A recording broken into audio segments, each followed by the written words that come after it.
আকাশ থেকে ভেসে আসছিলেন ওই বগুড়ার প্রত্যেকটা যুবক পূজাতে ভালোবাসে। যতদিন বেঁচে আছি হকের কথা বলতে আপোষ করতে পারবো না আমি।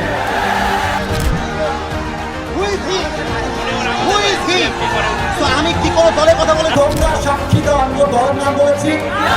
কোন দলকে ভোট দেওয়ার কথা বলেছি? সাবধান আব্বাজা, আমাদেরকে রাগায় দিলেন না আব্বাজা। আমি হয় বাস তোমরা বসে আছো, তো দলের নাম বলছি, তো দলকে ভোট দেওয়ার কথা বলছি, তোদের অসম্মান করে কথা বলেছি? আমি জাস্ট বলেছি ধর্ম ইসলাম মুখে নয়, কাজে আমার মানতে হবে। কোথায় কি বলতে হয়, কতটুকু বলতে হয়, সাবধান হয়ে বলতে হবে। এখানে এটা 5 আগস্টের আগের বাংলাদেশ নয়, এটা 5 আগস্টের পরে বাংলাদেশ। ভালো মৃত্যু যাদের হয় না তাদের চোখটা উল্টায় যায়, চেহারাটা নীল হয়ে যায়। খারাপ মৃত্যুর নমুনা হচ্ছে জিহ্বার এই ডান পাশ দিয়ে সাদা সাদা ফেনা বের হওয়া শুরু হয়ে যায়। খারাপ মৃত্যুর নমুনা হচ্ছে থর করে কাঁপতে থাকে।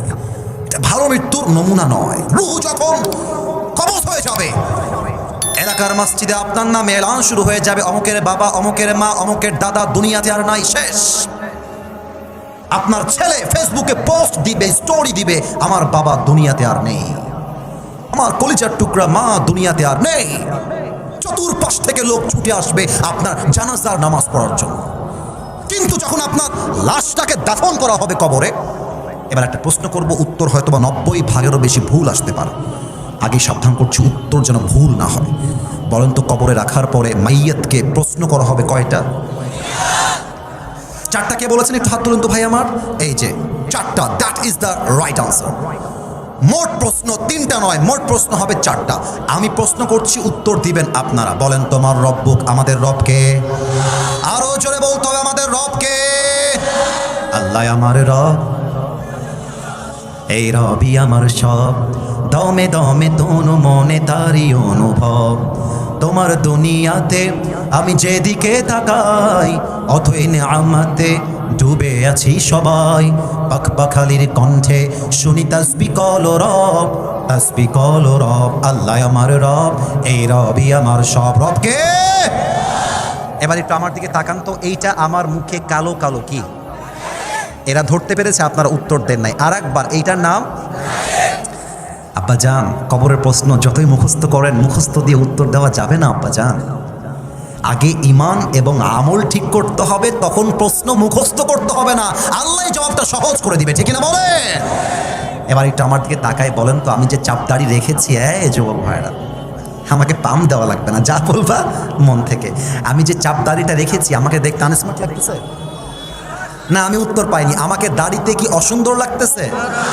দেখতে কি আমাকে খ্যাত লাগতেছে? অনেক মেয়ে আছে দেখবা, দাড়িওয়ালা যুবক দেখলে চুলকানি শুরু হয়ে যায়, জ্বালা পড়া শুরু হয়ে যায়, বলে যে দাড়িওয়ালাকে বিয়ে করতে চাই না, আমার তো গাঞ্জাখোর বেশি পছন্দ হয়।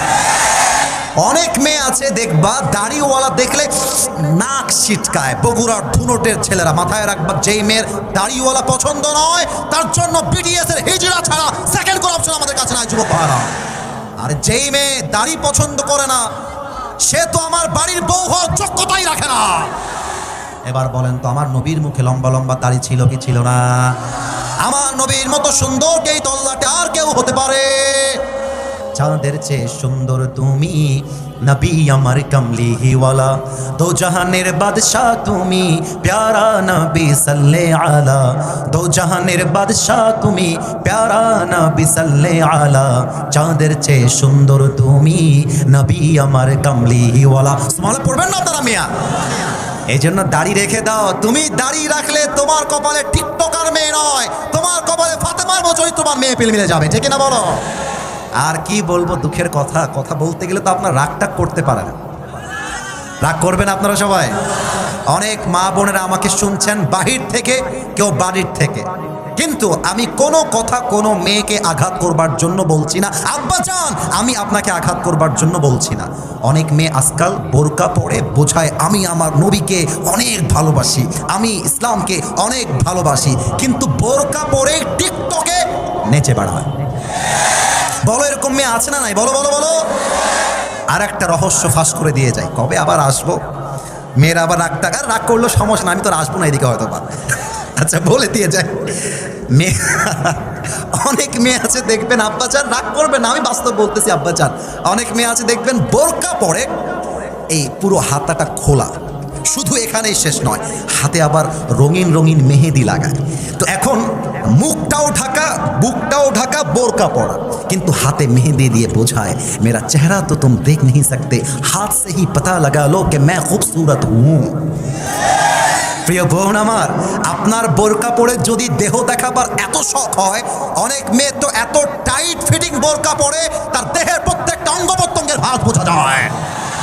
আপনার যদি দেহ দেখাতে এতই মন চায়, আপনার মতো মেয়ের জন্য বোরকা পারফেক্ট নয়, আপনাকে জিন্সের প্যান্ট আর টি শার্টই বেশি মানাবে প্রিয় বোন আমার। অতএব বোরকা পরলেই দিনদার হওয়া যায় না। অনেক মেয়ে বোরকা পরেই বগুড়ার মমইন পার্কে প্রেম করে বেড়ায় বয়ফ্রেন্ডকে নিয়ে, যুবক ভাড়া বলো, দেখলেই মনে হবে ইয়ার ইয়ে তো अभी के अभी जन्नत से भाग के दुनिया में आई है माशाআল্লাহ, দেখলে কনফার্ম জান্নাতি মনে হয়। অতএব মাথায় রাখতে হবে নবীকে ভালোবাসি, নবী আমার মুহাম্মদুর রাসূলুল্লাহ সাল্লাল্লাহু আলাইহি ওয়াসাল্লাম, জাস্ট জবানে বললে হবে না, কাজে প্রমাণ দিতে হবে আমরা নবীকে ভালোবাসি, ঠিক না বলেন? এবার বলেন তো আমাদের ধর্মের নাম কি? মাশাআল্লাহ, এই উত্তরটা আমার মন মতো হয়েছে, আওয়াজ জোরে আসছে। আরেকবার, বিরক্ত আর করতে চাই না, প্রায় 1.5 ঘন্টা হয়ে গেছে বসা। আপনারা কি ওয়াজ চান না দোয়া চান, কোনটা? ওয়াজ চান তো সবাই ইনশাআল্লাহ? একটু আরেকবার উত্তর দেন, আমাদের ধর্মের নাম। এখানে কিন্তু বিএনপির ভাইয়েরা বসে আছে, এখানেই কিন্তু জামাত ইসলামের ভাইয়েরা বসে আছে। একটা কথা বলে দিয়ে যাই, মারামারি করবেন না। মারামারির কথা আমি আসিফ হুজুর কখনো বলি না, আমি মিলায়ে দেওয়া পছন্দ করি, আমি বিচ্ছেদ পছন্দ করি না। এই যুবকরা আমাকে চেনে, একটু একটু কয়েকজন যুবক চেনে। আমি যখন কথা বলি, আমি আজ পর্যন্ত কোনো দলকে কখনো আঘাত দিয়ে কথা বলি, এবং আমি যখন কথা বলি, তোমরা যারা আমাকে চেনো, আমাকে সবাই চেনে তা আমি দাবি করব না, বাট আমি কখনো আমার চেহারায় মুচকি হাসি ছাড়া কাউকে ছোট করে কথা বলতে পছন্দ করি না।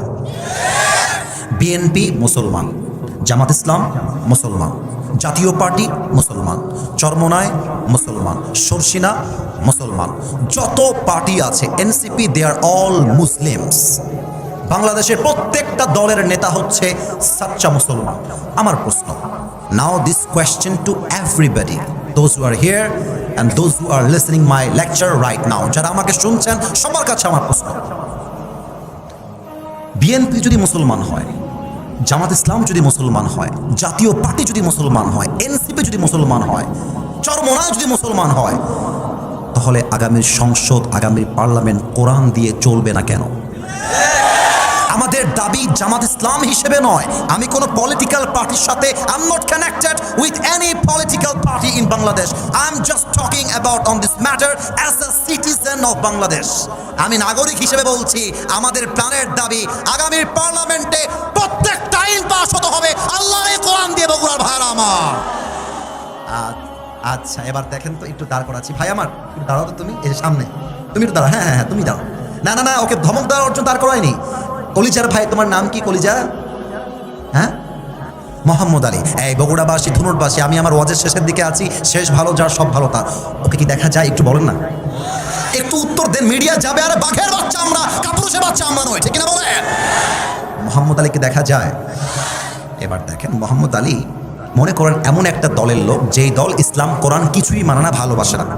এখন ওই যে আব্বাজানের দেখেন, ওই যে পেছনে যেই গেটটা দেওয়া আছে, আমি ওই পর্যন্ত গেছি, বাড়ি যাব বা আর এক প্রোগ্রামে, গাড়ি থামাই দিয়েছে মোহাম্মদ আলী। কি হুজুর, কবরের ওয়াজ তো ভালোই লাগছিল, গান গাইলেন ভালোই লাগলো, আপনাকে পার্লামেন্টে কোরআন যাবে এই কথা বলতে কে বলেছে হুজুর?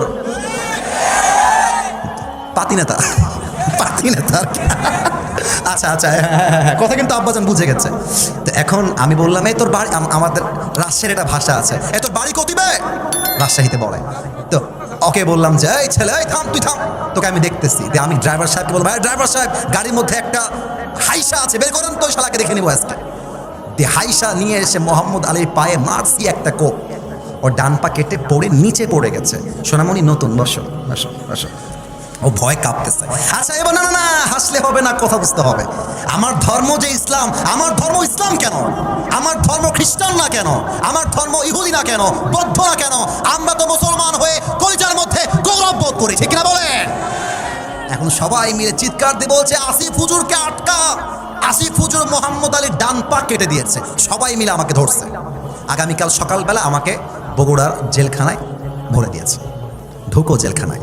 3 দিন পরে আমার বগুড়া জেলা আদালতে বিচার হবে, আসিফ হুজুর অমুক যুবকের ডান পা কেটে দিয়েছে। আমি কিন্তু হাসির জন্য বলি না, বোঝাবার জন্য বলেছি।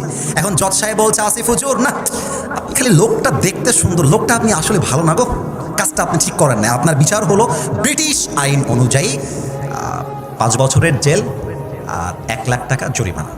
এখন বিচারটা সঠিক হলো কিনা বোঝার জন্য দাড়িপাল্লা নিয়ে আসে। দাড়িপাল্লার একদিকে দেন মোহাম্মদ আলীর ডান পা কাটা, দাড়িপাল্লার আরেক দিকে দেন আমার বিচার 5 বছরের জেল আর 1 লাখ টাকা জরিমানা। নাও দিস কোয়েশ্চেন টু ইউ, উত্তর দিবেন বাঘের বাচ্চার মতো, ভয়ের কোনো কারণ নাই। দাড়িপাল্লার ডান দিকে ডান পা কাটা, দাড়িপাল্লার বাম দিকে 5 বছরের জেল 1 লাখ টাকা জরিমানা। আপনি কিয়ামত পর্যন্ত যদি টান মারেন দাড়িপাল্লার আগায় ধরে, সমান সমান হবে? আপনার একটু জোরে কইলে কইতে পারি সমান সমান হবে? আচ্ছা 10 বছরের জেল 5 লাখ টাকা জরিমানা, আবার টান দেন, সমান সমান হবে? সমান সমান করতে চাইলে আপনাকে আল্লাহর জমিনে আল্লাহর কোরআন দিয়ে সংবিধান কায়েম করতে হবে। কেমন করে? দলিল দিচ্ছি। ওয়াকাতাবনা আলাইহিম ফিহা আন্নান নাফসা বিন-নাফস ওয়াল আইনা বিল আইনি ওয়াল আনফা বিল আনফি ওয়াল উযুনা বিল উযুনি ওয়াস সিন্না বিস সিন্নি ওয়াল জুরুহা কিসাস। আল্লাহ বলছে কেউ তোমার চোখ তুললে তুমি তার চোখ তুলো, হাতের বদলে হাত, পায়ের বদলে পা, নাকের বদলে নাক, জানের বদলে জান, এটার নাম ইসলামের সংবিধান।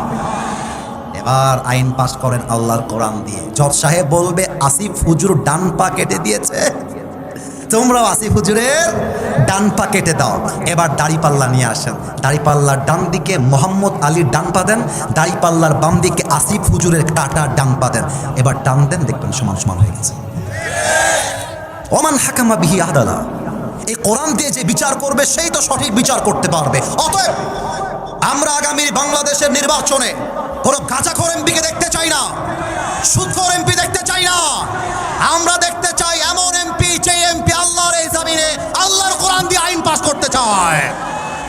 এই হচ্ছে 3টা প্রশ্ন। এবার 4 নাম্বার প্রশ্ন বলেই আমরা শেষের দিকে যাব। 4 নাম্বার প্রশ্ন এবার কবরে হবে। ফেরেশতা বলবে কি রে বাবা, এ তো একটাও আটকায় না, ব্যাপার কি? বলবে এই ভাই, ওমা ইলমুক, what is the source of your knowledge? তুমি এতগুলো জ্ঞান অর্জন করেছো কই থেকে, তোমার জ্ঞানের উৎস কোথায়? এবার একটু উত্তর দেন। আমাদের জ্ঞানের উৎস একটা কিতাব, কিতাবটার নাম আপনারা বললেন না, একটু জোরে বলবেন সবাই মিলে, কিতাবটার নাম আরো জোরে বলতে হবে, জ্ঞানের উৎস কিতাবটার নাম। এবার সবাই 2 হাত তোলেন, সবাই 2 হাত তোলেন। প্রিয় ভাইয়েরা আমার, কমিটির সঙ্গে আমার ওয়াদা ছিল সব জায়গায় 1 ঘন্টা ওয়াজ করি, এখানেও 1 ঘন্টা হবে, কিন্তু 1 ঘন্টা পার হয়ে প্রায় 1.5 ঘন্টার কাছাকাছি হয়ে গেছে। তবে কমিটিকে ধন্যবাদ, তারা 10টার পর এসে আমাকে স্টেজে উঠিয়ে দিয়েছে। আমরা রাত ভোর নয়, আমরা ওয়াজ কম শুনলেও হবে, বাট ফজরের জামাতটা মিস করা যাবে না, ঠিক না বলে?